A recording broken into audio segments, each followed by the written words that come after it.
అందరికీ నమస్కారం. మనం ఈ వీడియోలో మంగు మచ్చలు చక్కటి వైద్యం అనేటువంటి అంశాన్ని గురించి తెలుసుకోబోతున్నాం. మంగు మచ్చలు, ఈ మంగు మచ్చలనే వైద్య పరిభాషలో మెలస్మా అనేటువంటి పేరుతో పిలుస్తూ ఉంటారు. ఈ మంగు మచ్చలు సర్వసాధారణంగా పురుషుల్లో వస్తుంటాయి, స్త్రీలలో కూడా వస్తూ ఉంటాయి. కానీ పురుషులతో పోలిస్తే 90% మందికి స్త్రీలలోనే ఎక్కువగా ఉంటుంది. స్త్రీలలో కూడా 30 సంవత్సరాలు దాటినటువంటి వాళ్ళలోనే మరీ ఎక్కువగా ఉంటాయి. అంతేకాకుండా బహిష్టు ఆగిపోయేటువంటి సందర్భాల్లో కానీ, బహిష్టు ఆగిపోయిన తర్వాత కానీ మాతృమూర్తుల్లో, స్త్రీలలో, మహిళా మనుల్లో ఈ యొక్క మంగుమచ్చల సమస్య కనిపిస్తూ ఉంటుంది. నిజంగా చెప్పాలంటే ఈ మంగుమచ్చల వల్ల ఎలాంటి ప్రమాదం ఉండదు, కానీ మానసికంగా క్షోభకు గురి చేసేటువంటి సౌందర్య సమస్య ఈ మంగుమచ్చలు అని చెప్పేసి చెప్పుకోవచ్చు అన్నమాట.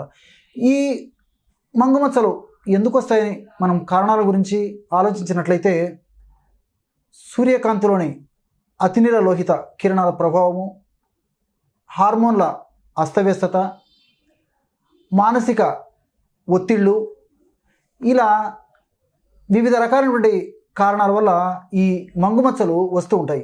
అంతేకాకుండా కొన్ని రకాలైనటువంటి వ్యాధుల వల్ల, ఆయా వ్యాధులకు వాడేటువంటి కొన్ని రకాలైనటువంటి కృత్రిమ రసాయన ఔషధాల వల్ల కూడా ఈ మంగుమచ్చలు ముఖ్యంగా స్త్రీలలో వస్తూ ఉంటాయి అన్నమాట. మరికొంతమందికి ఎలాంటి స్పష్టమైనటువంటి కారణం ఉండనప్పటికీ పెద్దలకి ఉంటే అనువంశికంగా సంతానానికి కూడా ఈ మంగుమచ్చలు వచ్చేందుకు అవకాశం ఉంటుందన్నమాట. ఏది ఏమైనప్పటికీ మంగుమచ్చలు అనేటువంటి ఈ సౌందర్యపరమైనటువంటి సమస్యను తగ్గించుకునేందుకు మనకై మనం తయారు చేసుకోదగ్గ చక్కనైనటువంటి, అనుభూతమైనటువంటి, అద్భుతమైనటువంటి ఫలితాలను ఇచ్చేటువంటి అనేక రకాలైనటువంటి ఎన్నో వందలు వేల సంఖ్యలో ఔషధాలు ప్రకృతి మాత మనకి ప్రసాదించింది. మరి ఈ ఔషధాలని సక్రమ పద్ధతిలో తొందరపడకుండా కొన్నాళ్ల పాటు క్రమం తప్పకుండా సేవించడం వల్ల చక్కటి ఫలితాలు కలుగుతాయి. మరి మందు మొదలుపెట్టిన వెంటనే వారము, 10 రోజులు, నెలలో, 2 నెలలో తగ్గలేదని చెప్పేసి నిరుత్సాహపడకుండా దీర్ఘకాలికంగా మరి ఈ యొక్క ఔషధాలను వాడుకుంటే ఆశాజనకమైనటువంటి ఫలితాలు తప్పకుండా కలుగుతాయి. మరి ఈ మంగుమచ్చలు తగ్గేందుకు పైపూతకి ఔషధాన్ని ఇప్పుడు మనం తెలుసుకుంటాం. అట్లే కడుపులోకి ఔషధాన్ని తెలుసుకుంటాం. పైపూతకి ఎలాంటి ఔషధాన్ని తయారు చేసుకోవాలంటే దీనికి కావలసినటువంటి పదార్థాలు రెండే రెండు. మంగుమచ్చలు తగ్గేందుకు 2 పదార్థాలే సరిపోతాయి.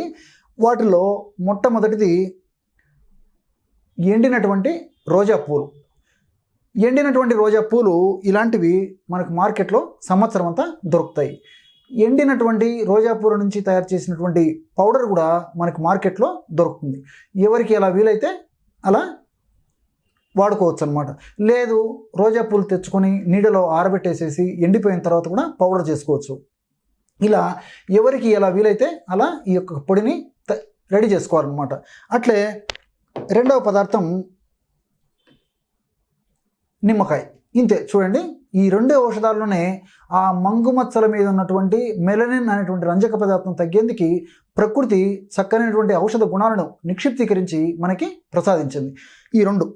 మరి ఔషధాన్ని ఎలా వాడుకోవాలంటే రోజా పూల పొడిలో తగినంత నిమ్మరసం చేర్చి, అంటే తేనెలాగా తయారు చేసుకోవాలి.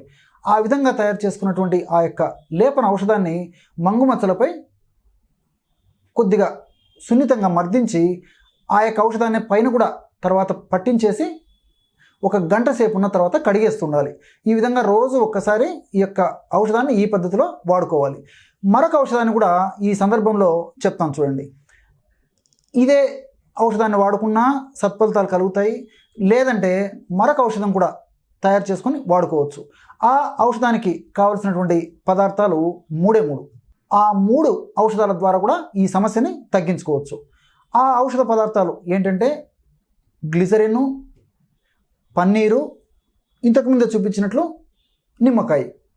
ఈ గ్లిజరిన్ మనకు ఔషధ విక్రయశాలలో, ముఖ్యంగా అలోపతి ఔషధ విక్రయశాలలో గ్లిజరిన్ దొరుకుతూ ఉంటుంది.